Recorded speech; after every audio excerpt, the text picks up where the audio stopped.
Sapar marudhiambo machiegni nyakoromo gi chenro mar ka gi kacha nyinga Ochieng' Emmanuel. Chenro mathoth mag mbui ema huku migepe okwamo to ka chudhe moko donjore mbui mag piny owacho e migepe go. Moko migepe ma chudhe go donjore oting'o mar arita, thieth, somo, pi, tije jopiny, mbui mag migepe gone okwamo seche mamoko to olorore.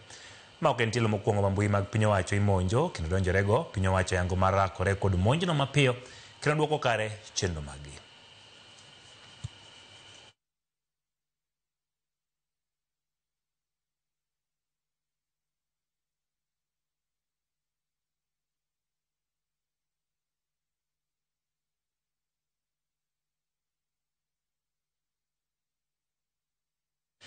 Chenro mar kawo obila ochakore pacho kaendi mangima e bad migawo mochung'ne tij obila geto kawo obila 10,000 e kaunti ma Mombasa. Kwan manok mag rowere ema owuok oko kama kuom rowere ne ok oyienegi donjo kar kepo kaluwore ne gideko katenore kod kinde manoketi. Simon Ndiwa, afisa mochung'ne chenro no Mombasa, ojiwo rowere mondo obed kod ikruok machon e kinde ma ikepo mondo kik geng'negi oko.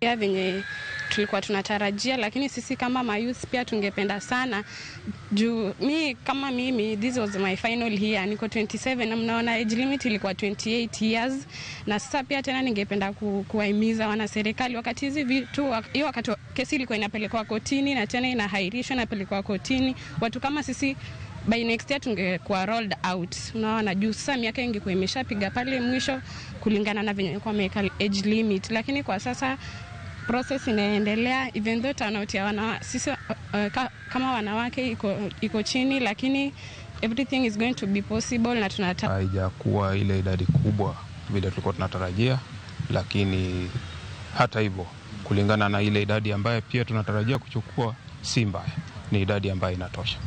Tunashauri vijana wawe wanajitayarisha mapema wakati advertisements zinafanywa, wanatayarisha stakabadhi zao zinakuwa zote kwa pamoja. Ndio wakati wanakuja uwanjani wanakuwa wako na stakabadhi ambaye ni zote ambazo zinahitajika. Wakati tunaitisha original documents wasikuje na photocopies. Wao wanakuja na original ndio waweze kuenda through the exercise vizuri.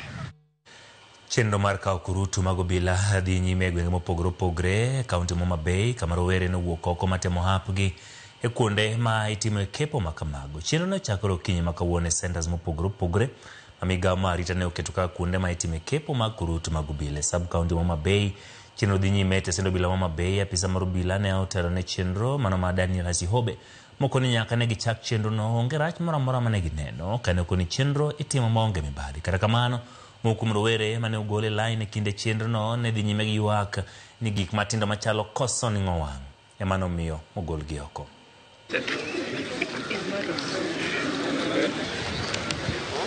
We are intending to recruit a reasonable number.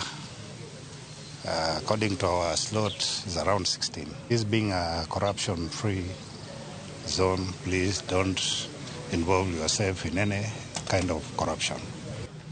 Adhi kanyo kaka NYS, but gimogola ne kanyo aonge gima shoni aja NYS kaluwore gi nyicha kwa donje training but no miwa pass waduogo dala.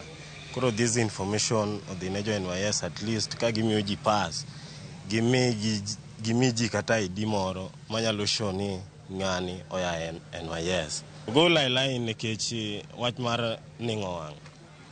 Kaka ning'o wang'a tinyi sana aning'o marach. Koro ng'eni mano owinjo bene serikal ong'iyane na wachno jothurwa. Negi baga matin koro nochono nyaki gola. Koro next time God willing abro chaka temo kendo. DF nasetemo last benoko ingiana. Mano gole ki DF tielo gi ning'o wang'. Nachiel kuom jok mano biro temo hapgi mondo miyo kawe polis kane watemo hapwa e KDF to notamore. Kane wabiro nokwayudo chance mar donjo nwadonjo to nokwayudo chance nokokawa nikech achiel ni dwaro certificates mar good conduct to hawi marach nokwabedo godo. MCA Wodma Bonyamatuta Julius Matwere ochwalo nyim od bura ma Nyamira paro kod dwaro mathicho kekom Governor County no Amos Nyaribo. Kano chwalo nyim od bura ma Nyamira paro no kinyi makawuono Matwere seo Governor Nyaribo kuom dhi ataro gi chike matayo PC kendo tiyo marach gi teko mare. Ma en tielo mar adek ma MCA County no temo thicho kekom Governor Nyaribo higni ariyo tok ka temo makamano mamoko ariyo ne osegore lwanda. How many people? Commissioner.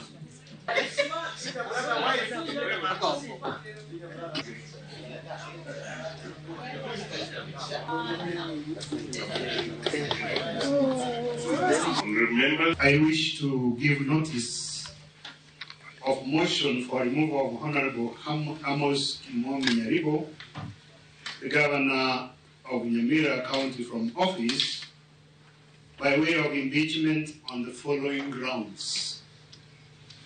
Number one, gross violation of the Constitution of Kenya and other laws. And two, abuse of office. Thank you, Mr. Speaker.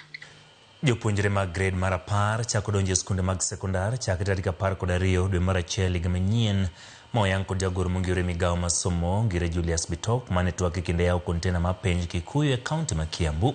Bitok koni duoko mag jopuonjre go mondo mowinjo donjo grade mar 10 dhi wuok chakre dwe mar 12 bang' juma mano dhi yudo ka giseng'eyo skunde mag riwrego. Ka jorito mondo lero Bitok bende okoni gichano duoko piny omenda masomo ne skunde. Okoni poni nitie lokruok piny owacho biro lando. Juma mar adek nyaka ne penj ma KCSE chakre ayanga kendo bende nyaka ne penj ma grade mar 9 KJSE arum ayanga e pachoka. Kawuono jagoro ma ongirore e migawo mar somo Julius Bitok okoni jonyuol owinjo ikre mar rwako jopuonjre mag grade mar 10 e skunde tarik 12 dwe mar achiel higa mar 2026. Bitok mane twak Kikuyu e kaunti ma Kiambu oyango ni duoko mar jopuonjre gi dhi wuok chak dwe mar 12 ka bang'e ibiro ketgi e skunde kapok Januar ochopo. Expect that the results will be out by 11th of December, and we are going to do placement immediately after that so that they can go to senior school. Our plan is that we release the results for Kajasea on the 11th, and within 1 week after that we do our placement, after which we expect them to get their letters before Christmas. And we expect them to report on the 12th of January. Bende oloso e wi weche mag penj mag klas 12 madhi nyime, oyango ni gitemo keto weche mopondo mondo kik chenro mag penj e skunde ma mibadhi mag penj mulo rochre. Kata kamano singo ni duol matayo penj ma pacho KNEC dhi golo ripot e wi penj ma higani, ripot madhi menyo ji kod skunde ma odhi ataro mar chike mag penj. But a few challenges here and there, but overall the process has been very successful, and that we are waiting for a full report which will be compiled in consultation with the stakeholders, and NEC is going to release a report very soon about what has happened. But overall we have been able to deal with some of the small challenges we have been having on the potential areas where we thought there were compromises. Kalure gi weche mag omenda ma ichwal ne skunde kaka capitation, migawo ni oyango ni nyaka sani pod ibiyoro omenda ma osebed ka iyoro ne skunde kendo somo pod dhi bedo nono kaka osebedo e skunde mag primary kod secondary. The policy on free education is still in place. The government has not changed the policy on free education. All our learners will continue enjoying free primary education, free day secondary education, and the policy has not changed. Let me make that very, very clear. We are still offering free, and there's no change in fees whatsoever. And if there will be any change in fees, which the government will announce. But so far, there's no change in fees. Starting 2026 and working very closely with Treasury, we shall be releasing our capitation on time. So I want to... Penj mar klas 12 rumo tich abich mar jumani tarik 21. Judith Omondi, Ramogi TV. Piny owacho geto chiwo fung'ruok mar chulo osuru ne rowere mageto chako ohala, okang' mageto duoko piny kendo golo hinga e timo ohala kod dongruok mar uchumi e kind rowere. Jagoro migawo mar riwruoge mag saga kod dongruok mar ohala matindo Susan Mang'eni wacho ni twak dhi nyime mar keto yote chike mag ohala kendo duoko piny nengo mag lesen madwarore kaka yo mar keto lwasi makare ne chako ohala.